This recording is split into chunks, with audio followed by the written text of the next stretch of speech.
NNRG.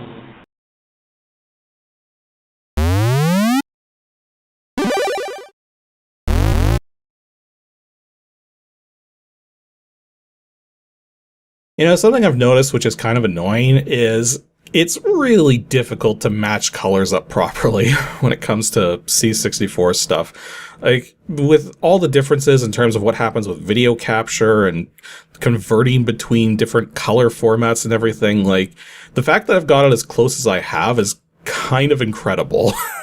But it's still not perfect, so if you're noticing tiny differences between the palette that I use when I first start the episodes versus what you're seeing when I'm actually doing the gameplay, that's why. And also another preface for this particular game, we're doing Mayhem and Monsterland today, and when I initially tested this to make sure it was working, I noticed this is the first game we're covering, which requires that I run the emulator in PAL mode. So you're going to notice, if you have any familiarity with a Commodore 64, that this is not a PAL format screen. But what I'm doing, just for sake of my own sanity in terms of recording this and formatting it for the video, is I'm converting the PAL format screen to an NTSC format screen, which is actually easier than trying to have two separate recording setups. So, yeah. If that bothers you, then oh well, deal with it. Anyways, let's start this one up. So I don't think this one had raster bars. I think this one just sticks on a loading, and then it'll do a run. And give it a moment, and we should have the game, well, we should have the, yeah, there it is, the intro. And this one is a Fairlight intro, which I'm pretty sure I already heard of that group before. But I think it's the first time we're seeing Fairlight, maybe? I know we're only like, we're not that many videos into this yet, but still, it's easy to forget what we have seen or what we haven't seen yet. Also, I finally figured out, with that +6 that it's saying there, that's indicating that the trainer included with this crack is giving you 6 additional trainer options. So yeah, that I didn't realize that when I was first seeing all of these intros and stuff, but that's what a +6 means. So if it was a +3, that would mean you'd have 3 extra trainer options and such like that. Anyways, what do I push to get past? Oh, there it goes. Okay, and so we got the blue screen again.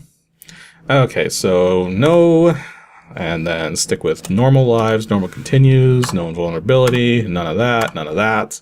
Okay.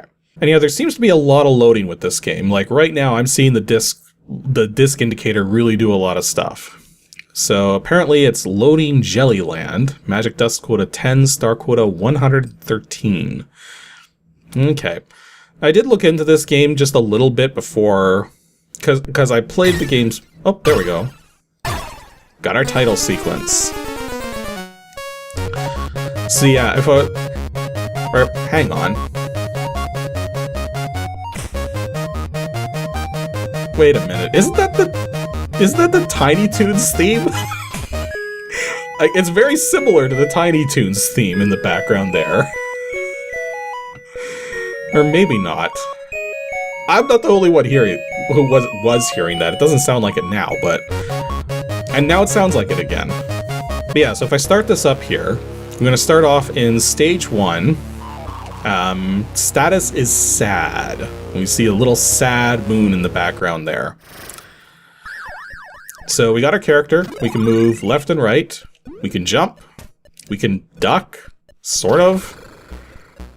That is not a very big duck. I think I'm losing...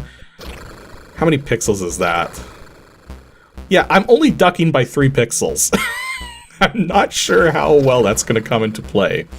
The fire button doesn't do anything, so you jump with up, which is kind of weird because, well, I'll show you in a moment here.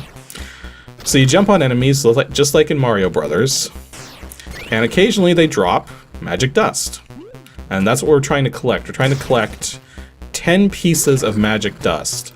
And yeah, I looked into the documentation of this game just a little, because when I was doing some testing earlier, I collected all the magic dust and then couldn't figure out what I was supposed to do following. So I needed a little bit of gut. Oh, hello. That's interesting. There's actually a different sprite for if you're right up to the edge. So yeah, what's weird is that even though you use up to jump, to get to jump down through certain platforms, you have to hold down and press the fire button. Like, that almost doesn't make sense. Why wouldn't you have jump on the fire button if the only purpose for the fire button was to jump down from platforms? I don't get that. Oh wait, that was a pit? That looked solid! Now the enemies do respawn, so I'm not sure if it's specific enemies which have the magic dust, or if it's just random drops. Given the fact that we got a lot of magic dust already, and now we don't seem to be getting any. I think it's like very specific enemies which have the magic dust. And then once you kill those enemies and get the dust, then they won't drop it again if they respawn. At least I think that's what's going on here. Ah, shoot. I thought that enemy there was gonna have magic dust because it was so hard to get to him, but nope. And I should point out there's one other move that your character can perform here. Just gotta find a good place to do it. Well, basically, if you duck while you're running fast, you do a slide. I'm not entirely certain what good the slide is for, but maybe we'll find out. Okay, this bird is actually low enough that I can hit. What happened there? I don't think I jumped. Well, that actually kind of brings up another point here, is that you actually have 2 hit points. Well, the game refers to it as a half-life. So, because the 1-up indicator is flashing now, that indicates that I've lost half a life. But I can get it back by hitting these doorways. So now I'm back up to full life. And there's also power-ups that apparently can drop that also restore a half-life, but it's kind of a weird way. Ah, dang it. It's kind of a weird way of putting it. Instead of hit points, they're half-lives. Like, I mean, we're not playing, like, Half-Life the game right now, or we're not dealing with atomic particles. No, it's just half a life, or... yeah, it's just weird. Okay, 4 bags of magic dust left, and that bird got me. Whoops. Okay, back into it. And yeah, the doors also act as checkpoints, so... unfortunately, you can't touch the doors a second time, but from what I understand, once you get all the magic dust, you have to go back to a specific door to turn it in. And that turns the level into its happy state. At least that's what I was getting from the documentation. So we still need 4 more bags of dust. Don't know where they're gonna be, but I'm sure we'll find them with enough effort. Do we want to try to kill that enemy? Because, like, he might have dust. Okay, let's time this so that we're not getting hit by a shot. This is gonna be tricky. Yeah, that's a bad idea. And unfortunately, I just fell down a pit, and now I'm out of lives. But you can continue, and the game apparently gives you 3 continues, and it's the same as if you were to lose up an extra life. Like, your score doesn't even reset. So continues are basically just extra sets of lives, so... okay, I'm back to this enemy again. I could try going for it again, because I can have the extra... oh! Never mind, I just defeated it. And he did have magic dust, so I'm glad I tried again. To get to that enemy, I'm gonna have to jump up like this. No magic dust from that one. Let's go for this enemy. Oh, 1 more magic dust to find. Oh, okay, so I think that checkerboard is supposed to be the end of the level, but I don't think it'll actually do anything. Yeah, it won't do anything while the level's in a sad state, so we have to restore the level to its happy state first. Okay, that was the last magic dust we needed, so now we just have to find the appropriate door. This is a dead end. Can I slide through here? No. Okay, I think the game wants me to go all the way back the other way. Which, given this is the end of the level here, and there's supposed to be like, you're supposed to make the level happy and then go through it again, like, I kind of get that, but at the same time, you're making me backtrack. I don't know how far I'm gonna have to backtrack. And yeah, the enemies do respawn, but they're not gonna drop anything useful now, so if I can skip an enemy without having to worry about it, I'm going to. Like, that one right there, screw him, I'm just going past. Yikes, that one almost shot me. I'm okay. Kinda lost control for a second there because, again, I'm using up to jump, which is not ideal, but it's... I've played games with up to jump before, so it's not like I can't, but... Yeah, it's not ideal. Having an actual jump button would be better. And it's weird because the game technically does have a jump button, but it doesn't do anything. You have to be, like, jumping down to use the jump button. It's just weird. Oh, wait, hang on. That little path there now is like, animating? That wasn't animating before, was it? Maybe I have to actually go down there now? I'm not gonna test that theory just yet. Let's actually keep going this way. Because I thought you had to go through, like, one of these entrances, but that doesn't seem to do anything. I'm also kind of cognizant of the fact that I've only got 87 seconds left. The time is running down fast. Okay, this door? No, that doesn't do anything either. Where am I supposed to bring this dust? Wait, this is a dead end. Okay, I think this conclusively proves that I was supposed to bring the dust to that sort of arrow thing that was scrolling downward. That wasn't scrolling downward when I first fell down it. So let's hope I actually have enough time to get back and... Where are all the enemies? Okay, that's kind of weird. There wasn't seen any enemies around that. Okay, I'm down to 60 seconds, so now it's kind of really important that I get back. Yeah, what happened to the enemies? There's no enemies. They all disappeared all of a sudden. That's weird. I don't... what? There's an enemy now. Oh, what's going on? Got a dinosaur? Oh, there's the magic dust. Well done, Mayhem. You have collected enough magic dust for me to spread across Jellyland. Wait. For him to oh, he's going to spread the dust across the place. Okay. And then I guess that's what makes the place happy now? Okay. It's a lot more lively now. Oh, and we got our time back. And we still have enemies to deal with. Okay, good to know. Also, I collected a bunny. I have no idea what that was about.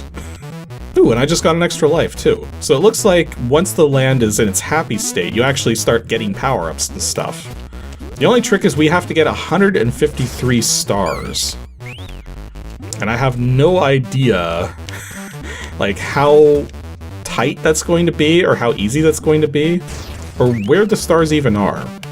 For the moment, I just seem to be Oh, I just collected 10 stars somehow.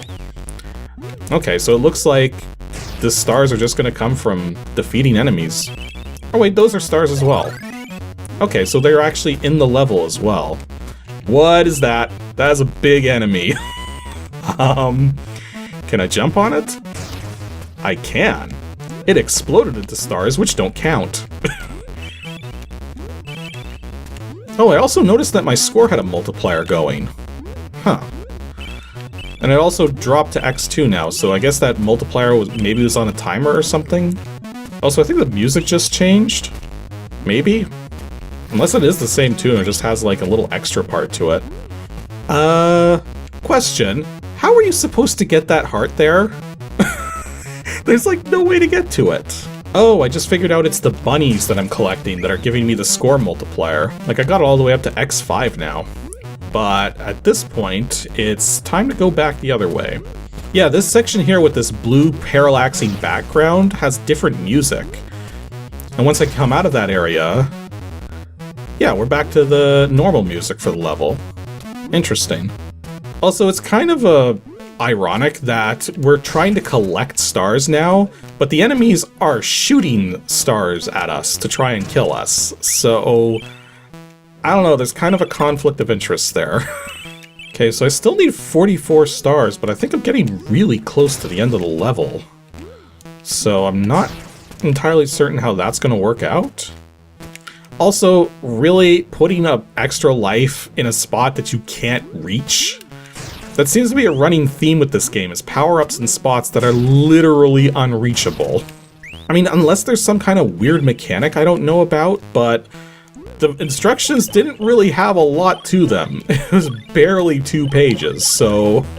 Okay, so there's the end of the level there. But I kind of don't want to go through that yet. In fact, I don't think I can, because I need to have enough stars to do so. Although apparently I've got the stars counters flashing now, so maybe I do have enough stars? Well, I guess there's one way to find out if I have enough stars. Let's go through the goal ticker. And this is the thing that it's supposed to do. You're supposed to slide through it to get a bonus. I don't know if that counted, but we got our time bonus for more points.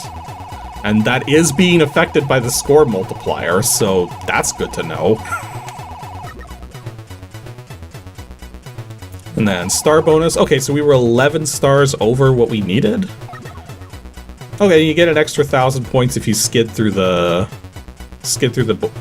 goal ticker. Or the goal tape? I don't know if you would call it tape because it's at the ground. But ticker doesn't kind of make sense either. I don't know. So as it's loading into the next level now, apparently Pipeland, something I should point out is that this is a 1993 Commodore 64 game. So that kind of explains why the quality here is so much higher than you would expect from a C64 game, because it was late to the party. Like, really late to the party. So... Oh, the enemies jump now. But yeah, what that means is that more tricks were figured out on how to take full advantage of the C64 hardware. So that kind of explains why the game is so speed sensitive and why it absolutely failed to run properly on NTSC mode. Like, when I tried to run this game in the NTSC mode, what ended up happening is that the entire background and level structure was stuttering as it moved. And I mean badly stuttering.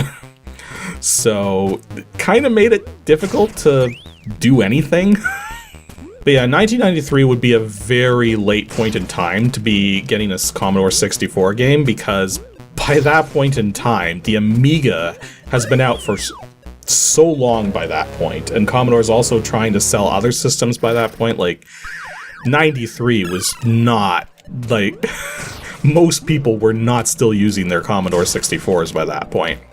That said, though, like, I mean, apart from the fact that the fire button doesn't seem to... I shouldn't have tried that. Apart from the fact that the fire button doesn't seem to do much aside from allow you to jump down from a platform, thus making up your jump direction, like, I mean, for the most part, this game plays extremely well. Like, it's incredibly responsive. The music is, well, a little, subdued, sort of. It's not as energized as I would have expected. Well, okay, during the sad portions, I wouldn't expect it to be energized, but, like, what I mean is that it doesn't feel as complex as Commodore 64 tunes tended to be by this point. But at the same time, it does get... How am I supposed to get through any of that?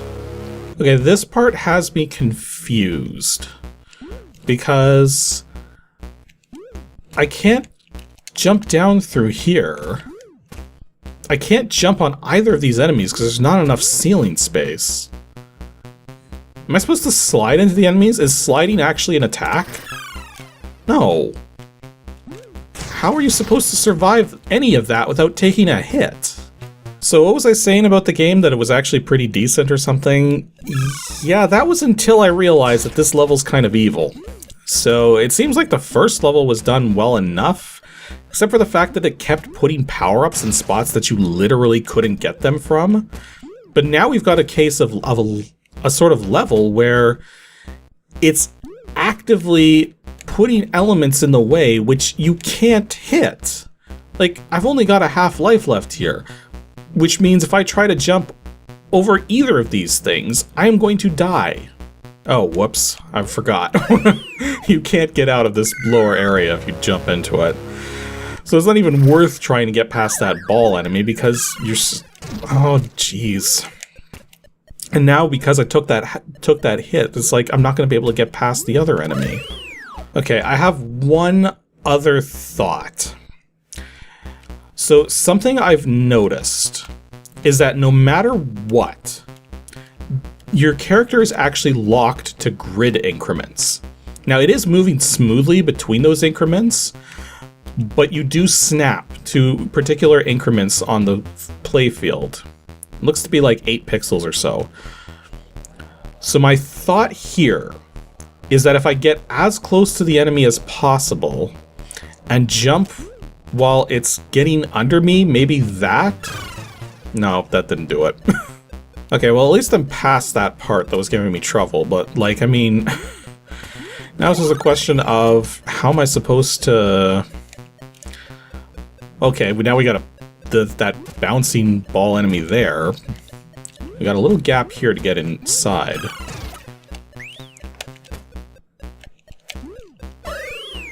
Wait, I can't jump on that? Okay, this one's moving really slow. But you just gotta be a little patient. Oh, that's evil. And put a floor right there that you can actually jump through. Okay, this enemy literally doesn't get out of the way. So I'm gonna have to get around him this way, maybe? But then that puts me in front of the bird. Well, that was Mayhem in Monsterland. Maybe I'm still missing something, but again, I read the documentation this time. And I couldn't, like, all I saw were, like, standard controls for movement and jumping down. Like, that was it. I don't understand how you're supposed to survive parts like this without taking a hit. So, yeah, the game was fun until it suddenly became impossible.